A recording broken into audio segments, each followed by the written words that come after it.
Thanks for staying with us and thanks for your feedback. Hashtag Monday Report. Actually seeing a lot of your tweets. Keep sending them in, and the SMS line is 22422. Before I read your tweets, however, some viewers have taken time to record their video questions. Want to play a few of them at this time. A CBC curriculum is good as compared to 844 system. The problem with CBC is that it was not properly implemented. I think piloting had a problem. It was not well done. In case it was well done, then most of these problems that you hear parents are complaining about, teachers are complaining about, could not have been there. For example, in 2 years to come, we will be having junior secondary. I don't think whether the government have put in measures to make sure that there are facilities to cater for different pathways that learners will now choose. A CBC curriculum is good as compared to 844 system.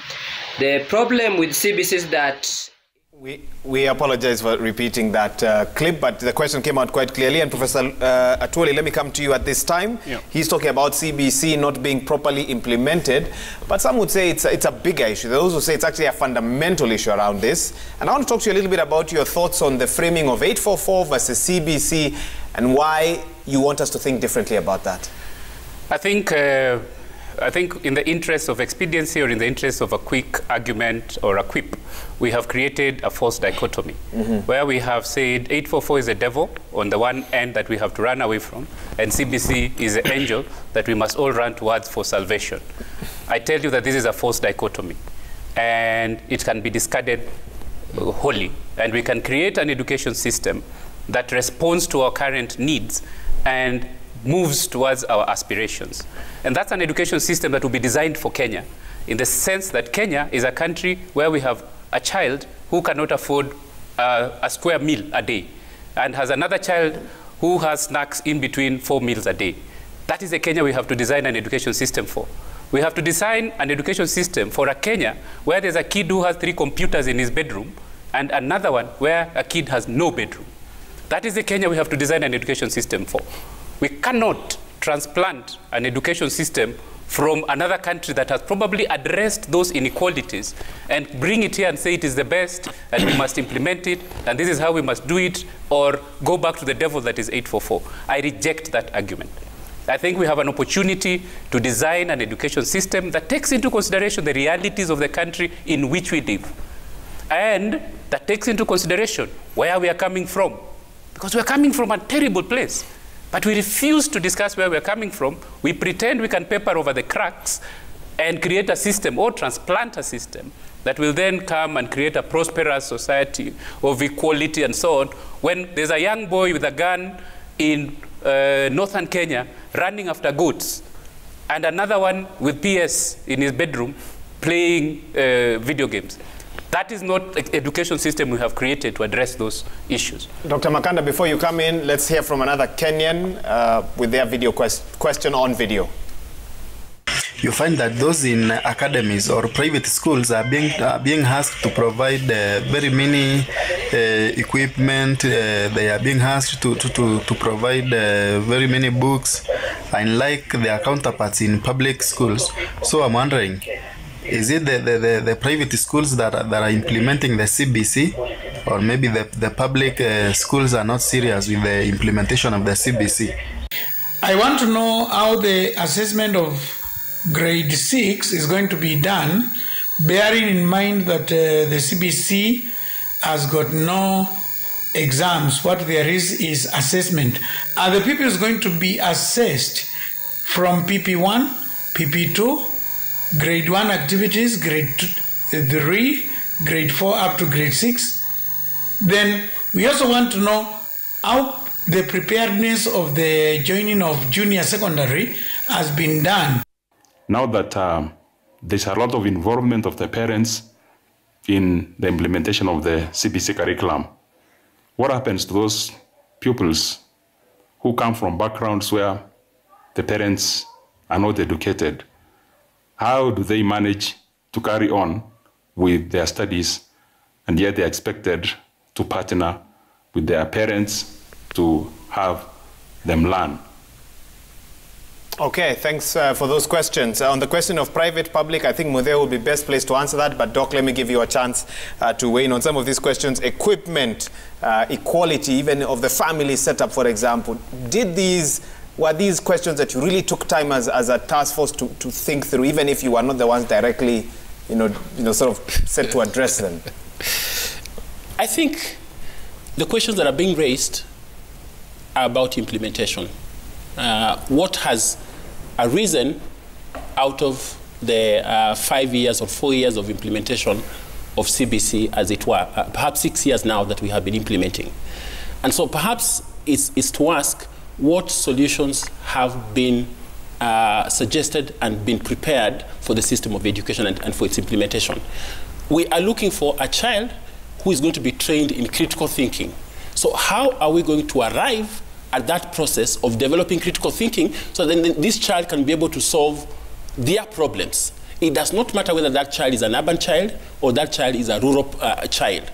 Both those children have issues that their minds can be engaged around it to solve the problems. So that then both of them are being prepared in critical thinking. So that we are not saying that this teacher here is better prepared, or a child in a private school has more privileges than a child in a public school. So I think it's a matter of how do we prepare our teachers to be able to realize critical thinking, because what we are looking for in this system of education, does this child solve problems? And that's where the problem is. And that's where the ministry has to address those issues. Now coming to the question whether the task force thought about these things.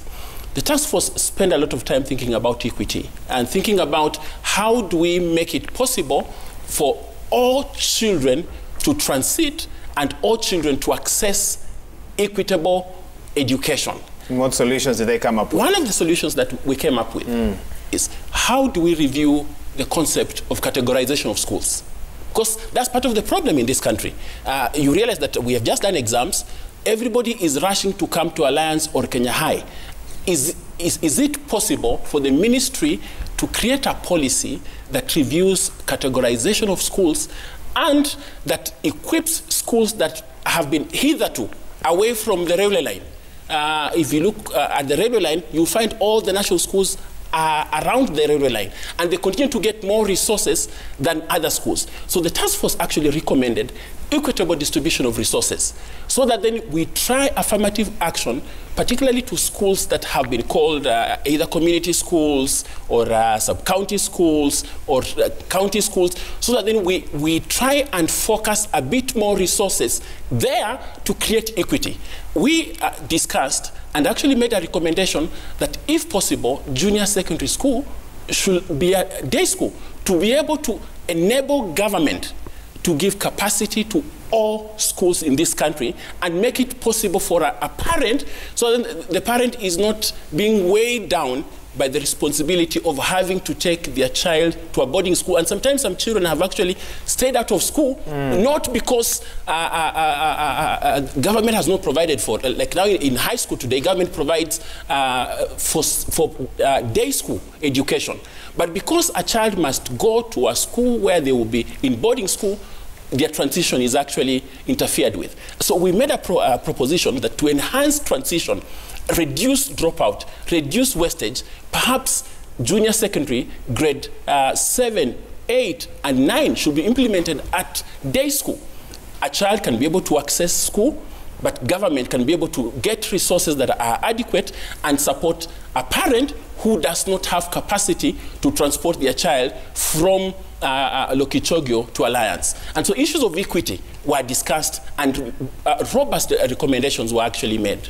Have they been followed up on? The president created a state department on implementation of CBC. Prof says no. And Professor Fatuma Chege is a PS of, I think, about 3 or 4 months now, trying to create a framework for that implementation of that recommendations that we made. So I cannot be able to commit myself because now that is in the hands of government. And government has actually made a decision and created a state department for implementation of CBC. So I think there is goodwill.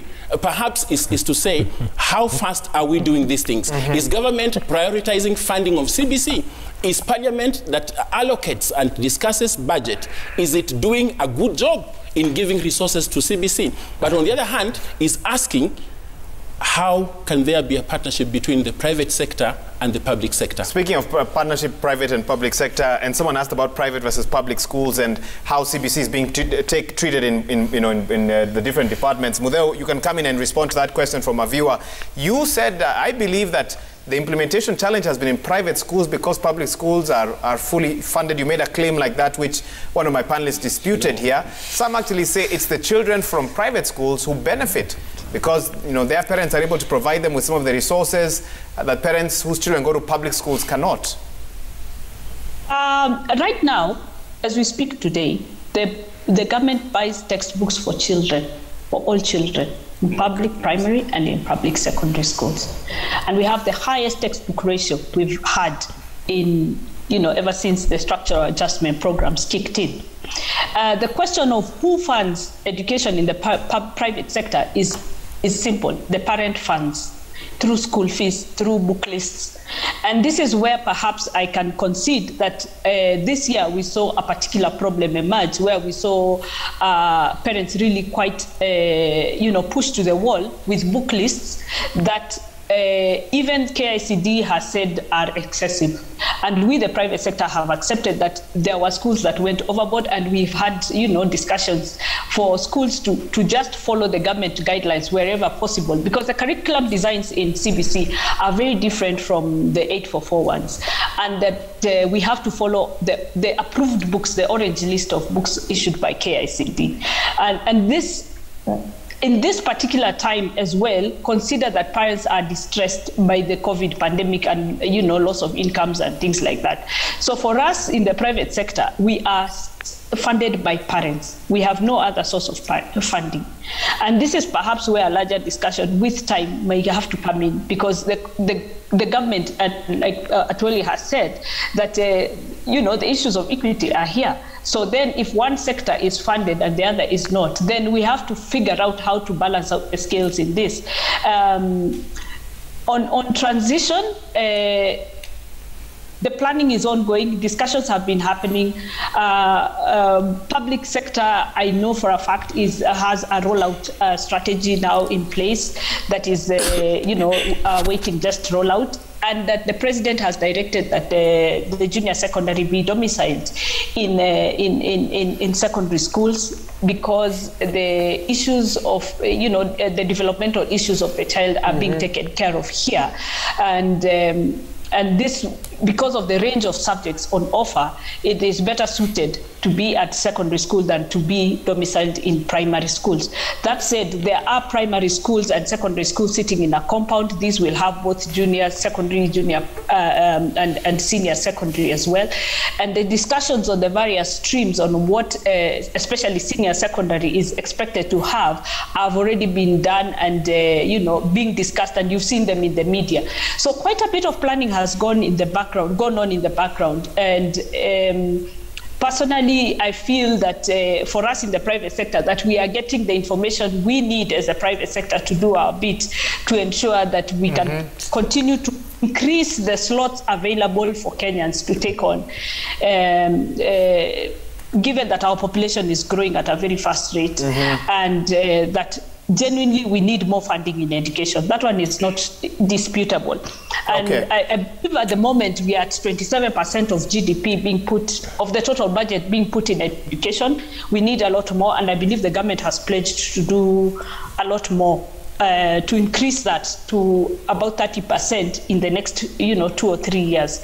So if that happens, then we'll start seeing the capitation increasing. We'll see CDFs going towards infrastructure. We'll see targeted funding to ensure that we are ready. We are ready to do this for the transition. I guess the question is, until then, what do we do? Until then, we are in grade 5 now.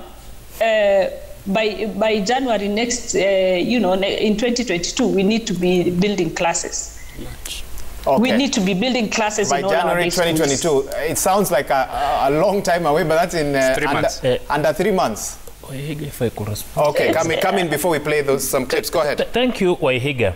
I think one of the major problems facing the implementation of the CBC is the Mudeu mentality, that everything is on well. We have boardroom organization, just preparing to roll out the classrooms. You cannot be talking about next year building of classrooms, training of teachers to teach the lower secondary, and nothing is going on. It takes about 4 years to train a secondary school teacher. If we are going to have a double intake of the junior secondary in 2023, we've not even prepared our universities to teach teachers who are going to help us implement that curriculum in the lower secondary. Can we then say to be prepared? We are not prepared. The junior secondary, already in our secondary schools, we have overpopulation. We have over 80 students in their streams. We are going to add them, this group of learners we are calling the junior secondary. We've not expanded their land. We've not built infrastructure. We've not funded them to even build on their own. And we are saying it's something we can roll out in a week or in 2 weeks, build classes, train teachers. Who is going to teach home science in secondary schools? Today, even in our secondary schools, if you advertise for home science, you will not get a teacher. You will have to get a graduate who is yet to be registered. Who is going to teach music? Universities have not prepared adequate manpower to come and help us in implementing the junior secondary beginning 2023. So we cannot implement CBC from Jogo House. We cannot implement CBC from boardrooms. We must implement CBC from the village. Let's hear what Kenyans have to say. My goodness, what a discussion. Okay, let's play the next video question. The fact of the matter is majority of our teachers do not have the requisite skills to roll out the program. So we need to get to the basics first before we even talk about the curriculum itself. Two things about the textbooks. I see there are quite a lot of textbooks that the parents are being made to buy. The second thing is on those specific textbooks are not easily found at the textbook centers. So I don't know if the task force is working against this or what they are doing to address this challenge. There are times that you are told to do a practical lesson and you are supposed to teach learners, let's say, swimming. Now, the school does not have this particular the facilities. You know, and ICT development, what are they? How can we implement the curriculum if even the place where the learners are supposed to watch a video, there is no network, there is no network connectivity, leave alone children having gadgets? We are talking about competency. What competency are you looking for in a class 1, class 2, class 3 student or pupil for that matter? Can you be realistic and push this thing maybe at high school level? That is where we start thinking about competency. We've seen even some of our graduates through 844, they've gone through Form 4. They still don't even understand what they're going to do at campus level. Even choosing a course for themselves. Now you are struggling for a class 1, class 2 to be competent in what? Can you be serious? I think the director should have warned me before coming back to me that quickly.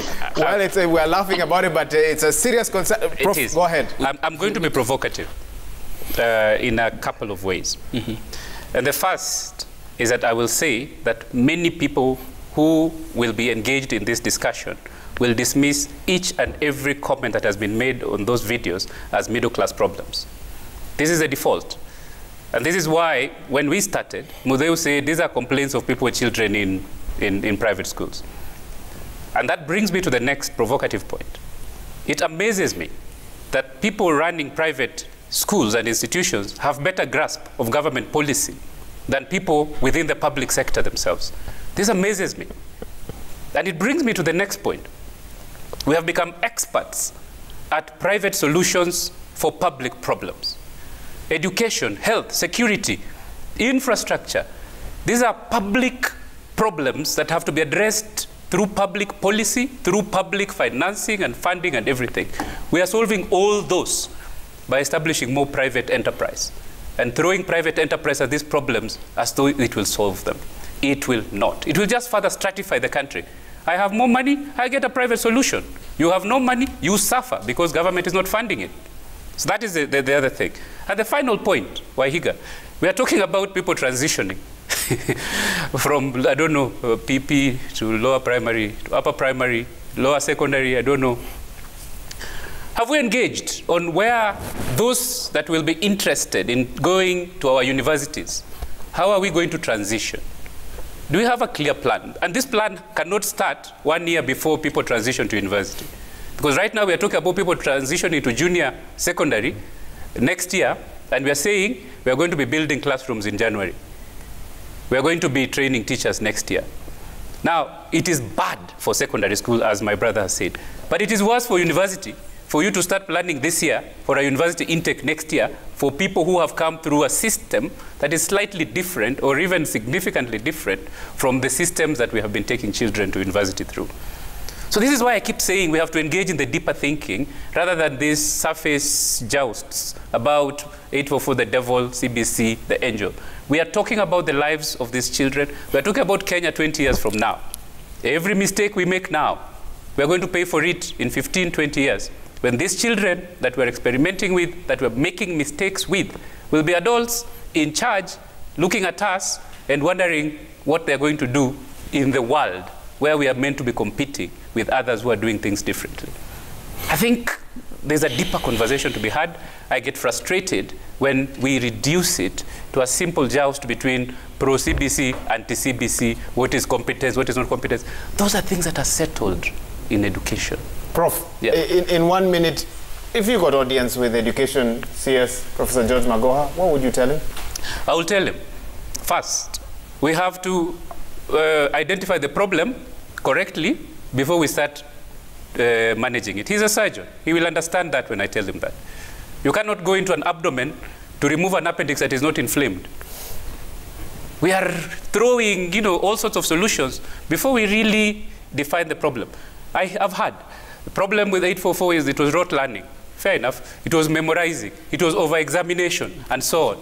Is the solution to overhaul and throw away the system and then come and say, now we are doing CBC and it is different, and you're implementing it with the same monkeys in the same forest? Throwing them at that problem and telling them, you have been over-examining our children. You have been teaching them rote learning too much for 20, 30 years. I want you to now change and start doing CBC. But I will train you slowly. In the meantime, 6 years have gone by. The children are going through this system. You are not prepared. The materials are not ready.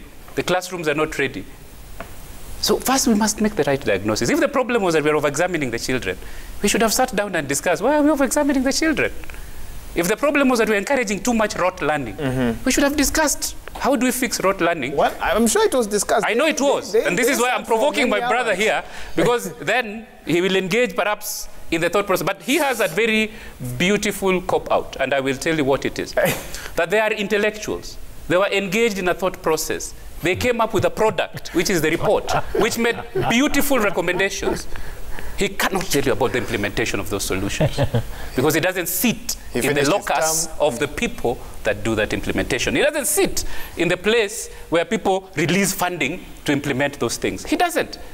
When we start talking about funding, implementation, he becomes a simple Kenyan like myself.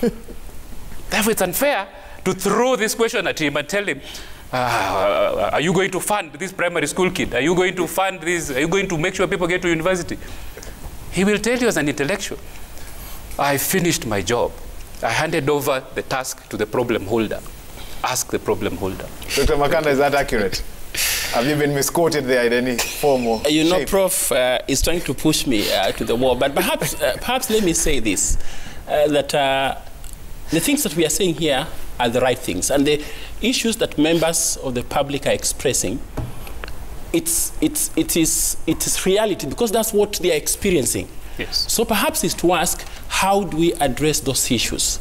How do we enhance literacy of our children, their capacity to do numeracy and language activities? Somebody talked about competencies that we require. But then how do we prepare teachers to be able to handle this? On the other side, how do we ensure that parents are not overburdened by the implementation of this?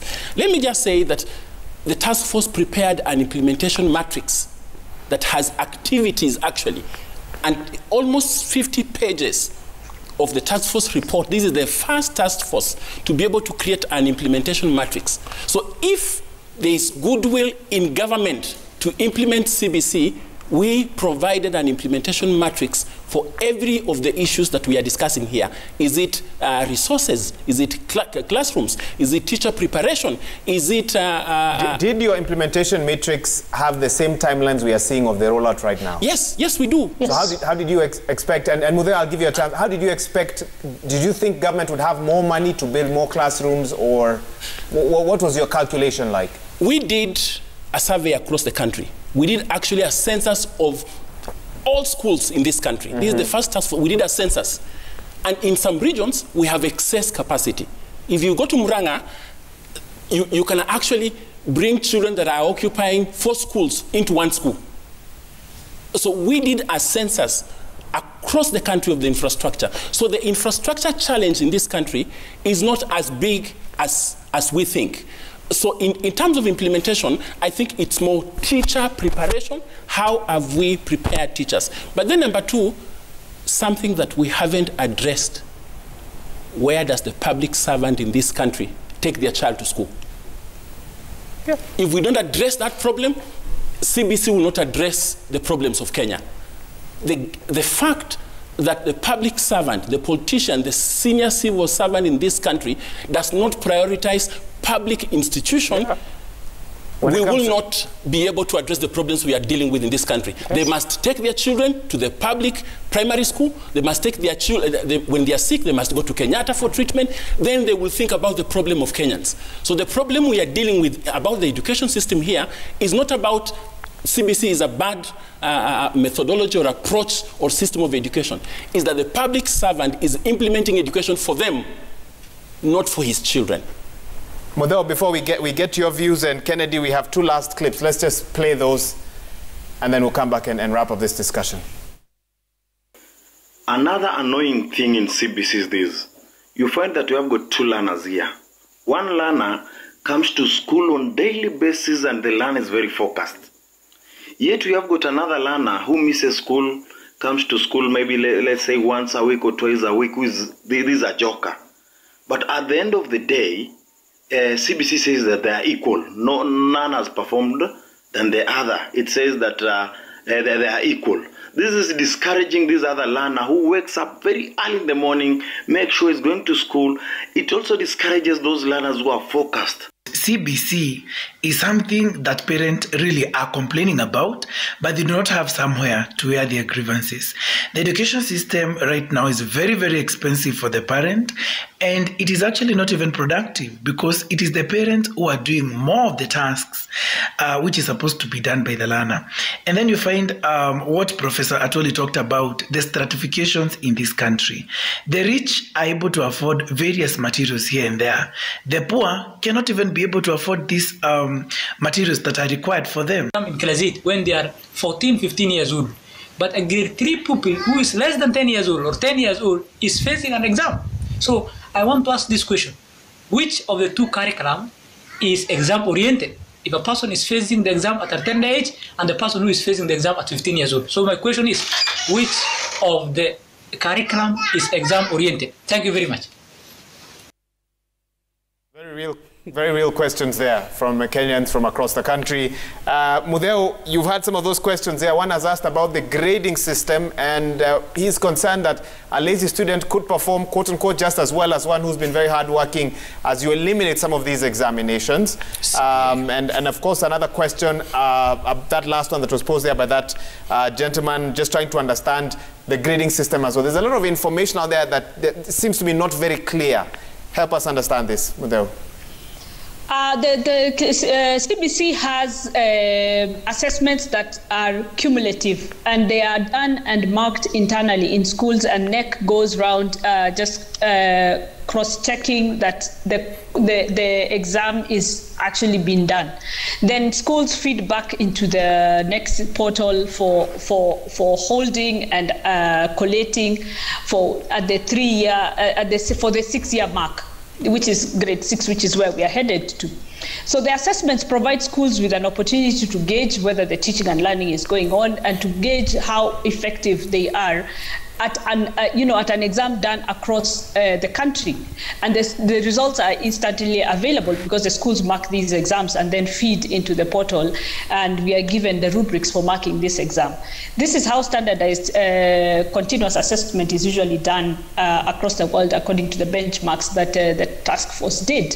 And this is what now differentiates 844 exams from CBC assessments. And let's be very clear, these are just formative.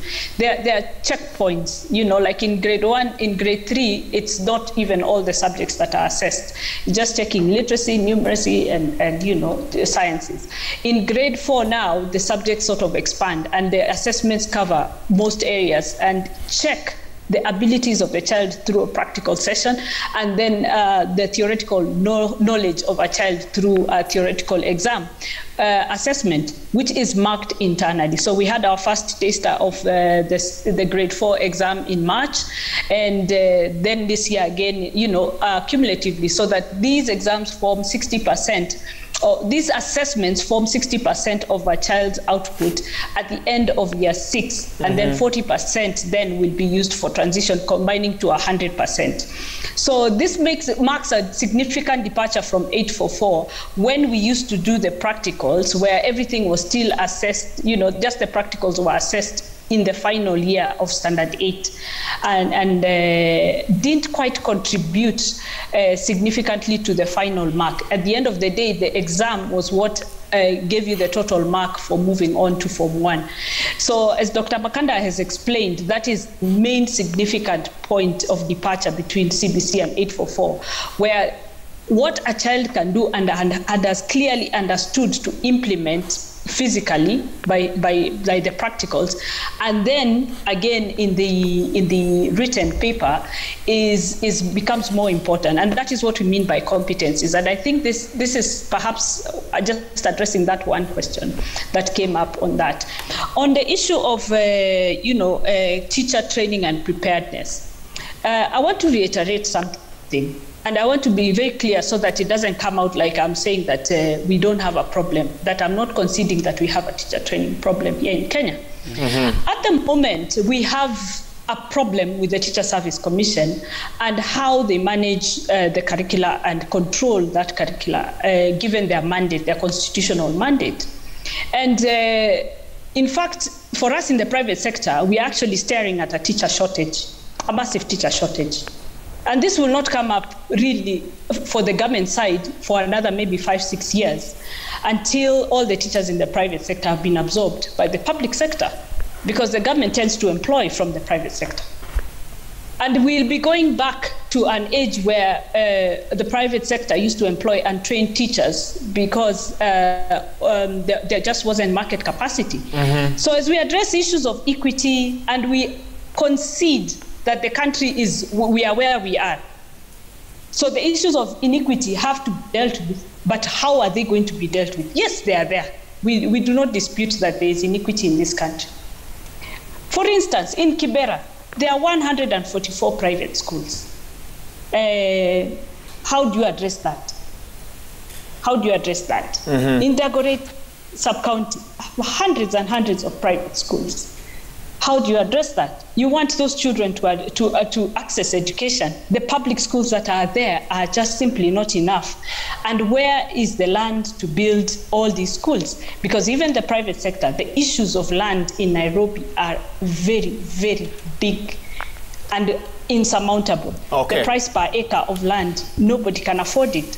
Well, in the interest of time, the issues of quality and access and equity are huge. And we have to, as a country, work through what we have to ensure no child is left behind. And that is the bottom line. Thank you. That is the bottom line. It comes to the health, it comes to, education, that nobody can be left without access to education. Thank you, Madeo. So these are some of the bigger issues. The task force report dealt with it. I believe CBC, to the best, the rollout framework, everything, is trying to make sure that a child has a school within walking distance. Thank you. Kennedy? Thank you. We are not glaring at any teacher shortage. For the record, government this year employed primary school teachers who graduated in the year 2010, meaning from 2011 to 2018 graduates, no one has been employed. For the secondary schools, most teachers who are employed graduated in the year 2015, meaning 2016, 17, 18, 19, and 2020 graduates have not been employed. The idea is, let us have enough resources to absorb these teachers. So the issue that we are glaring at teacher shortage, it is not there. And then if we insist on implementing this CBC Waihiga, we are going to create an equal nation. We are going to create a nation of poor men and women, a nation of a few rich people. What somebody said, 10 millionaires against 10 million beggars. That is where we are headed to. If I were a one-man task force to advise the Ministry of Education, I will tell government to do the following things. One, suspend CBC with immediate effect. That was going to be my next and last question, but you waited in there. It. After suspending it, perhaps look at the Koech Commission of 1999, because the Koech Commission was the commission that reviewed the weaknesses of 844. Look at how you can cure those weaknesses as we plan to have a hybrid system that will cater for the poor as well as the rich without creating any form of inequality. For CBC to be managed, perhaps in 10 years to come, have adequate infrastructure in terms of buildings, in terms of laboratories, music rooms, have adequate funding from government, have properly trained teachers, and get the goodwill of parents. You want to implement an elite type of program using parents who are not literate. What are the literacy levels amongst our parents? Even literate parents like me and you are still at work now, and our children are waiting so that we guide them on what they have been given in school that they should present in the morning. They're not asleep. So in a nutshell, this CBC is not moving. The train has not left the station. Yeah. We cannot cure a body that is dead. This CBC is we are morticians. We can't suggest solutions. Let us just do away with the curriculum, go back to 844, and prepare to roll out a curriculum that we can sustain as a nation. In a nutshell, I'll give you each 1 minute, even 30 seconds actually. Parting shot. Let's start with you, Prof. I think the reason we're having this conversation is what I said in the beginning. We have no philosophy of education. And secondly, because of that, and because of a lack of a deeper understanding of why we take our children to school, we don't provide sufficient resources for the children that we take to school. It is completely disrespectful for us as government to come and say, let us really try and think about solving these problems. And then when people come together, we engage in a conversation that ensures it skirts the problem. And even after skirting the problem, when it provides certain recommendations, we don't fund them, we don't resource them, and we cynically sit back and say the system is working. It means the unspoken philosophy at the core of it, of creating robotic slaves for an elite class, is intact. The only way you will know that this system is being dismantled is when we start having the discussions about inequity as the core conversation, rather than CBC versus 844.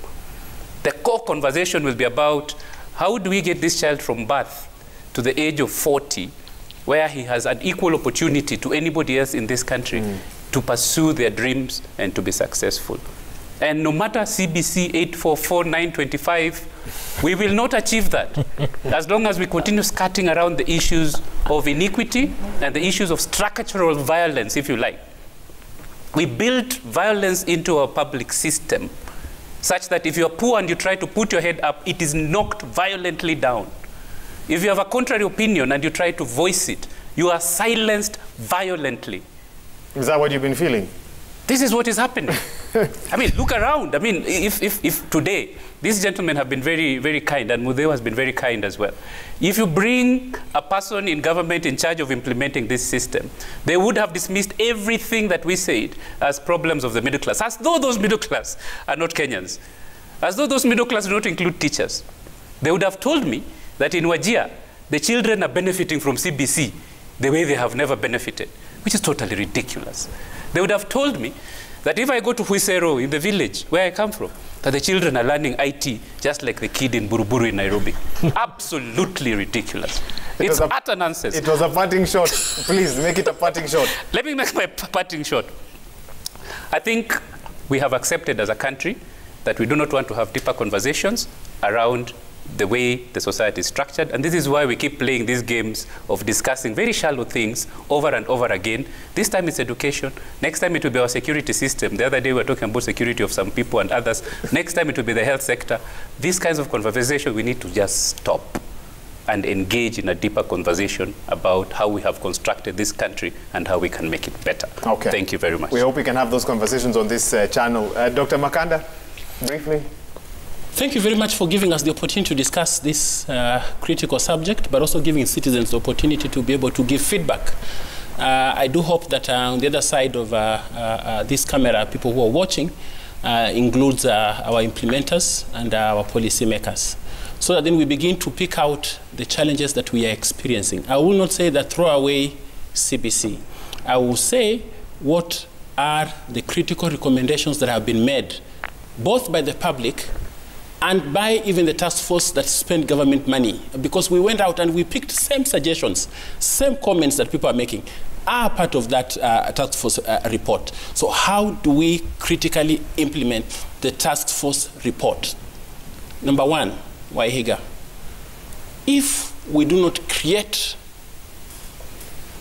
education as a public good for everybody, we don't privatize education, because that's where the problem is. Education is a public good, and the people who are policy makers and people who are assigned the responsibility to implement must share in that public good. But if they are treated as private citizens, then we will have a problem. But secondly... And finally, I hope. Yes, secondly, perhaps it's the time we thought about education districts. Yes. So that then my child goes to school where I live. Then I will have the responsibility to work on Currency Primary School, so that I'm not carrying my child from Currency Primary neighborhood to Riara Road. Then that way, everybody is conscious about the education that their child is receiving within their district. That way, we'll create equity. Okay. But given that we have privatized public good, we will continue to discuss this problem, and perhaps we may not find a solution today or tomorrow. Thank you, Dr. Mudheo. Because I think sometimes you might not be able to hear me, please, your brief final comment, briefly. I am an 844 person, an educated person, from those early years when somehow I'm feeling like we are having the same discussions. I also got to watch 844 being diluted and dismembered after free primary education was instituted.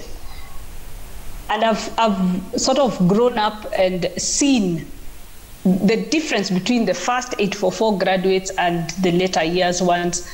And right now we are just filled yet again, just like in the 80s, with discussions of how the output of education is not serving our country. I have listened to Professor Atwoli talking about, what is it we are discussing here, 844 versus CBC, or what is it exactly? What is the purpose of our graduates? And I am really, really honored to be here sitting with you. And I was also very honored to be sitting on the task force. And I have worked my life in education and get to see how young people sort of access education differently, and why it is such a struggle for parents to get their kids into very specific schools that have the one characteristic of having a wide curriculum that affords their child an opportunity to live a fulfilling life.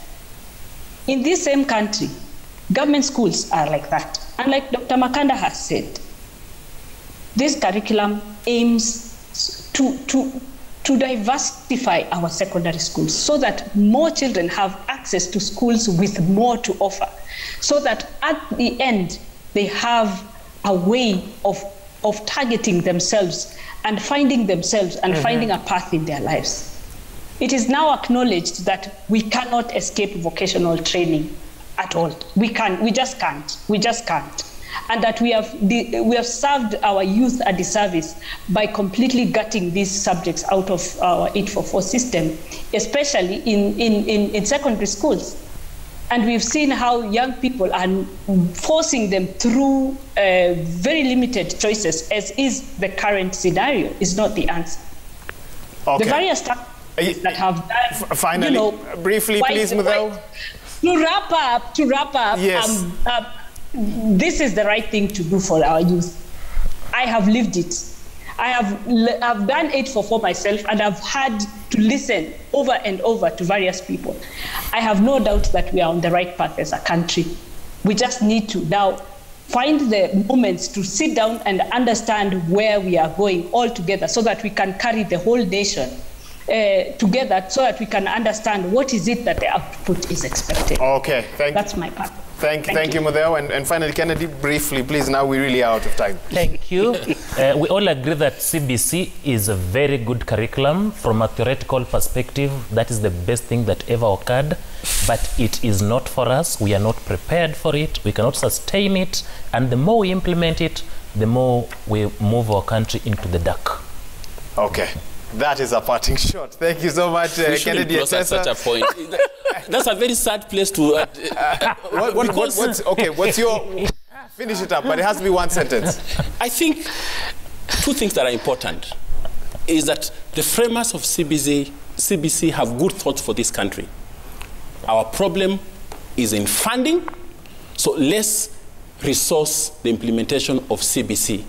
That will resolve the problems that we are experiencing today. Well, CBC is not a system of education. It's a method of implementation. As we have discussed the whole day, CBC is not a system of education, and we should not present it as such, because we haven't discussed any content. Yeah. We discussed delivery methods, and you'll agree with me. So this misconception that presents CBC as a system of education that stands on equal level with 844 is completely misplaced, and it's a misunderstanding that we have to address. And we are going to leave it there. They are playing the music that indicates that we must get out of this studio. Thank you so much. Joining us virtually has been Mudau Kasanga, former member CBC Task Force and National Chair of the Kenya Private Schools Association. Here in studio, we've had Kennedy Echesa, he's an education law expert, Dr. Nelson Makanda, a former member, pardon? General Secretary of the Evangelical Alliance of Kenya. Yes, I should have mentioned that. That's one of the other hats he wears, but he's also a former member of the CBC Task Force, and of course, Professor Lukoya Tuoli, Dean, Aga Khan University. Gentlemen, and to our lady panelists, thank you so much for your time. I finish up with a tweet here by Clay Moganda. He's a notable journalist, and he says, CBC parents busy watching Monday Report, they've forgotten it's past their bedtime. They need time to worry about tomorrow evening's homework. These are discussions we'll keep having. Thank you for having tuned in. My name is Wahiga Mwaura. We'll see you again tomorrow. Good night and stay safe. Bye-bye.